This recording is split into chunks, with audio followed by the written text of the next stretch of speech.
Bill, thank you for talking with us again. It's good to see you. I hope all is well.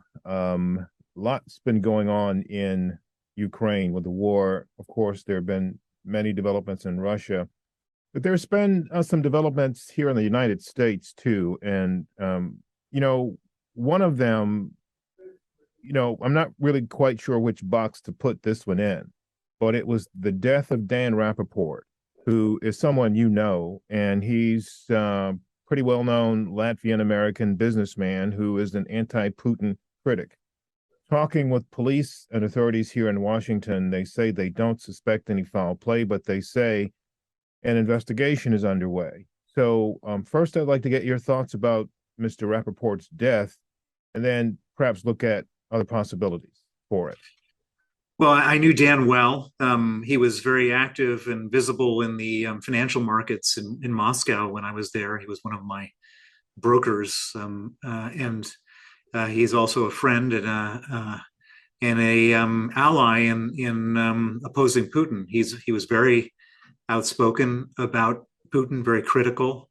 He was running a strange anti-Putin website. He went under the alias of David Juberg, and on this Facebook page, he would regularly comment about Russian policy in a very critical way. Oftentimes, his alter ego, this David, would get picked up in the Russian media, and he was running this for several years and gaining a following on that basis. He was also very involved in supporting Alexei Navalny and the early days of Alexei Navalny when he was just sort of rising in prominence, and the fact that a anti-Putin activist, a supporter of Alexei Navalny, is to suddenly die at the age of 52 immediately raises questions. And then when we start looking at the circumstances of his death, first he comes out of a window, and there are no CCTV cameras working to determine whether he was pushed out or jumped out. And then all of a sudden we learned that he had $2,620 of cash, not in a wallet, but just in cash in his pocket, that 15 minutes before he either jumped or was pushed out, he had confirmed a lunch for the following week. All of this adds up to me like a suspected murder. And it may very well not be, but I think that it's unhelpful for the Washington, D.C. police to immediately comment that they don't see anything suspicious. If I were them, I would comment that they see everything suspicious and conduct a murder investigation to either rule out a murder or to rule, but certainly not rule it out before they even conduct it. Well, one of the things that makes a lot of people suspicious about this is what happened to Mikhail Lessin in 2015 here in Washington. And that, again, was a situation where someone who had fallen out with Vladimir Putin was dead, turned up dead. And the circumstances under which he died were supposedly, according to some police reporting at the time, he was drunk and he fell and hit his head. And I mean, come on. Some of the reporting itself, I mean, you don't get bruises all over your body by falling and hitting your head. So it raises this question about whether or not there are actually efforts underway in the U.S., inside the United States, by people that don't like anti-Putin critics. And so this whole thing with Rappaport raises the same specter here. So let me ask you this question. Just today, this is the 1st of September, another individual critical of Putin, Ravil Maganov, from Lukoil, turns up dead. Similar circumstances, but your thoughts about that, though?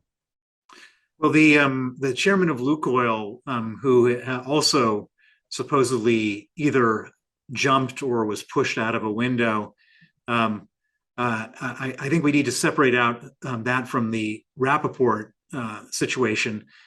This individual was not a critic of Putin in any way, shape, or form. Lukoil is a regime company. Lukoil is on all the sanctions lists. The CEO of Lukoil is personally sanctioned. And the statement that Lukoil made after the invasion is not critical of the government at all. It just says, we hope for peace. We don't like conflict. We hope it all gets negotiated away. He doesn't, in no way does that statement say Putin is a killer. War is Putin's invasion. War is unacceptable. He doesn't mention Putin, doesn't mention Russia, doesn't mention war. I believe that the current my theory on his death is that he's one of 8 people in the oil and gas business who's been killed over the last 12 months. I believe that all these people have died because they were sitting in front of large cash flows. And I think that there's a huge, grubby, violent fight going on inside of Russia over those cash flows. We saw the same thing happen in the 1990s in Russia in what was called the aluminum wars. And then in the aluminum wars, there was so much cash flow in the aluminum business that everybody was killing each other over that cash flow. We're in a world right now in Russia where sanctions have dried up many sources of cash, and everybody who likes cash at the top of the hierarchy is now looking for ways of getting access to it. I could easily imagine that somebody wanted some deal done with Lukoil that this man was standing in the way of, and the best way of stopping that blockade would be to eliminate him. So who would those grubby hands be? And would those grubby hands have been responsible for his death directly? Yeah, so I would imagine that there is some type of subterranean dispute going on about a deal, a cash flow, a situation where money could be made by one group and it's being made by the other, and that group who wants to make the money is ready to resort to violence to get that money. And what you have to understand is that Russia is like a mafia country. You have the chief mafia boss, which is Vladimir Putin, and then you have all sorts of different subgroups that are fighting over money. And the subgroups will absolutely kill each other to get that money. And sometimes one group is more violent and more powerful than another one. And that's where all these deaths come in. And for example, if you look at who's died, you had 2 people from Lukoil die, 1 person from Gazprom Bank, 1 person from Novatek, and I think several people from Gazprom. It's not it's not a mystery that when you have everybody in the one business in Russia where cash flows are still flowing, it kind of sort of explains itself, really. So none of those people that have died had made statements suggesting that the war should stop, and I guess some people might have considered that critical. But you don't think those statements that any of these folks have made, regardless of how benign or minimalist they may seem, and again, Vladimir Putin, as you say, being the mafia boss in chief, had anything to do with their deaths? It was just the money, not statements, not criticism, just the money. Well, so I think that statements like Dan Rappaport's statements would have would be motive to kill him, but I don't think any of these Russians were making statements that were particularly politically charged. I don't see that. I don't see any evidence of that whatsoever. I mean, what I know about Russia is there are two separate things altogether. So you have people like Vladimir Kara-Murza and Alexei Navalny, who have been very visibly arrested for making very explicit statements about the war and about Putin. You had Vladimir Kara-Murza called Putin a murderer, and an hour later he was arrested. Alexei Navalny has publicly called Putin a crook, called Putin a murderer, called Putin all sorts of things. He's also been put in jail and sentenced to a long sentence, as have many other real opposition members, Ilya Yashin and others in Russia. Then you got the people who are involved in money. And those people who are involved in money, in a certain way, suffer more terrible fates because they're killed. Because the easy way to get their money is to make sure they're not standing in the way of somebody else trying to get their money. And so I think we can't, all these things get conflated. We all view Vladimir Putin as the evil man that he is, but there's different sort of consequences for different types of disputes. And there's very clear consequences for opponents of the regime, and there's different consequences for people who are where people are fighting about money. And I don't think we should try to confuse the two. Well, thank you for sorting that out. What about Daria Dugina? She's dead. Russia claims Ukraine did that. She's not a critic of Putin. In fact, her father, uh, perhaps a bit overzealously, was referred to as Putin's brain, and I don't know that that's true. And I'm not sure even how well he knew him. But what are your thoughts on her death? Well, so in that case, it's something even more cynical. And again, there's precedent for my theory, which is that there's a word that they use often in Russia called a provocation. And so, for example, when Putin wanted to become president, and when he was just finishing up being prime minister of Russia under Yeltsin, nobody knew who he was, and he needed to gather public support. And so, how did he go about doing this?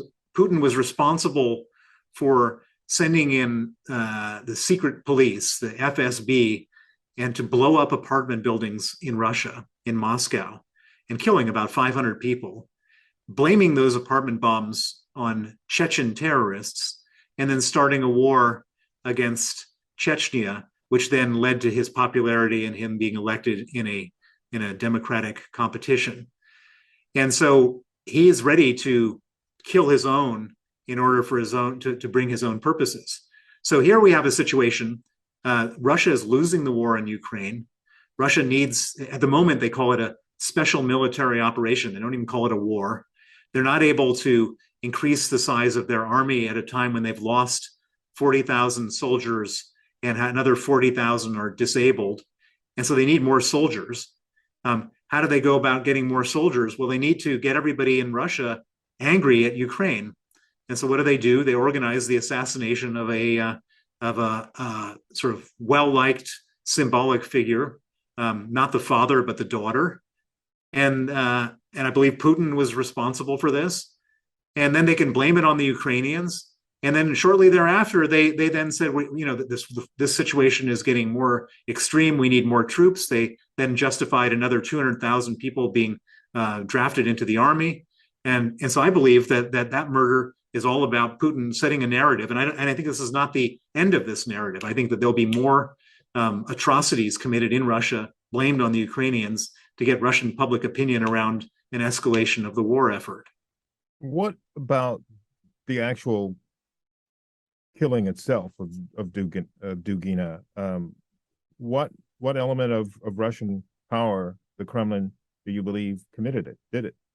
Well, I mean, it would be totally in character for the FSB, the successor organization of the KGB, to carry out an assassination like that. They might not have done it physically themselves. They might have organized it with a trained assassin. That's how they normally go about these things.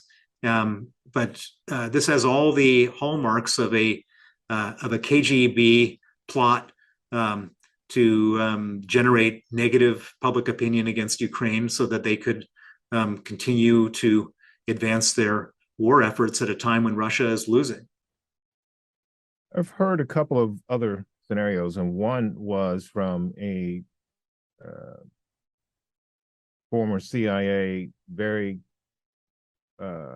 skilled and pretty well connected person who thinks this may have been a message to Putin from some rogue factions of the FSB. Do you buy that?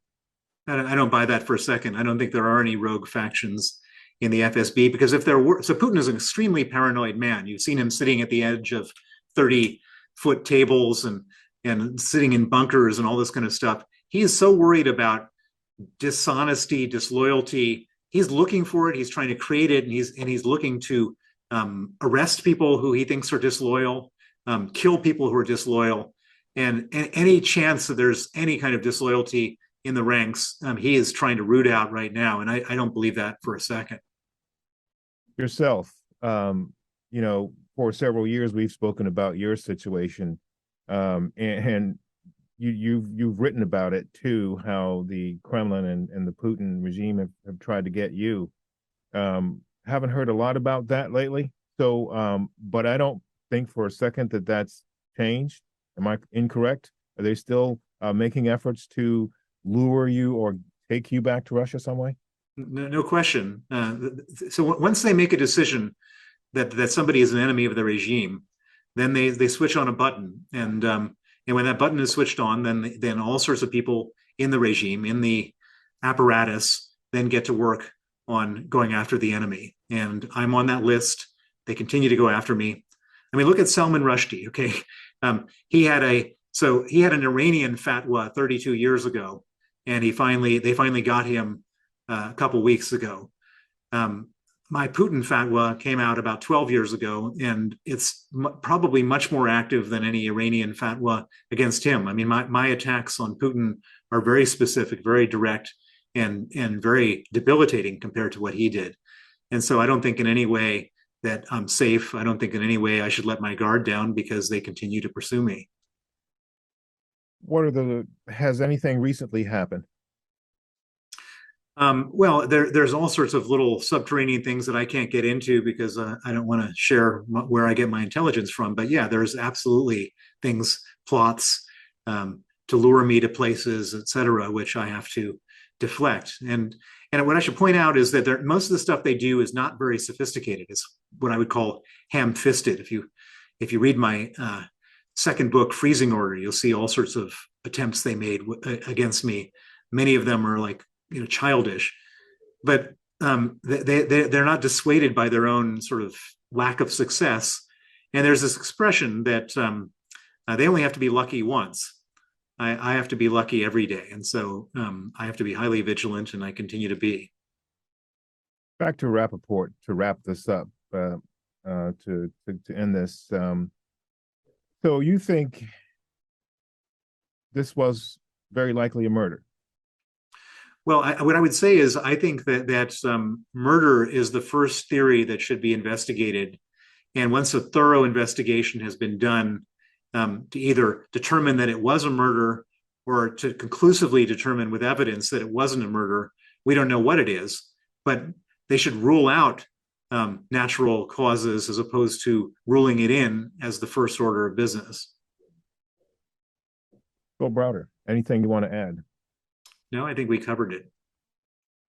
Thank you very much. I appreciate your time. And thank you for also setting us straight about the multi-layered, I guess, efforts of the Kremlin and those that are connected to it to engage in behavior against people that might result in their death. So thank you for all of that. My pleasure. Thank you. Stay in touch.